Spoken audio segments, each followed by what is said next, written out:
K5 na talana nga pasakaan sang kaso ang 15 anyos nga lalaki nga amo ang driver sang motorsiklo nga nakabunggo sa tricycle mga ka-K5 kung sa diin gintunaan ini sang kamatayon sang 8 ka bulan nga lapsag diri sa may barangay Sulangan sa tong Hulyo 14. Madumduman nga nakaslide ang motorsiklo nga ginamaneho sang 15 anyos kag nagdupa sa tricycle nga may sakay sang 8 ka persona lakip na ang lapsag kag driver sang tricycle. Sa interview sang K5 News FM Iloilo kay Police Master Sergeant John Mark Tuazon, investigador sang Dumangas Municipal Police Station, ginpahayag sini nga porsigido ang pamilya sa mga biktima nga pasakaan sang kaso ang 15 anyos sa din nag-ugat pagid ang ila kaakig matapos nakita ang menor de edad nga nagkadlaw pa samtang natabo na ang aksidente. Kaso naman nga reckless imprudence resulting to homicide, multiple physical injuries and damage to property ang ipasaka batok sa menor de edad nga yara naman sa kustodiya sa Dumangas Municipal Social Welfare and Development Office. Samtang dugang pa ni Tuazon nga may pila ka mga impormasyon sila nakuha nga tuman kadasig magmaneho ang menor de edad sang motorsiklo. Wa man ma'am sa investigasyon tagag sa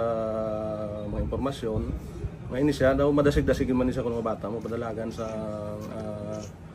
ano kanor ni sang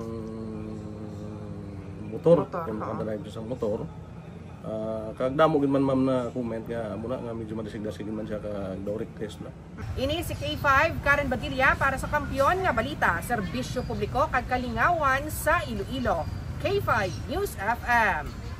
This news is brought to you by, do you feel tired all the time? Do you have frequent infections? Do you have always cold? It's a sign of low immune system. Boost your immune system with Clinica D3 Bio, antibacterial, natural antioxidant, immune system booster. Clinica D3 Bio has vitamin D3, lauric acid, and monolurine to fight against all viruses. Try Clinica Vitamin D3 with Coccus nocifera.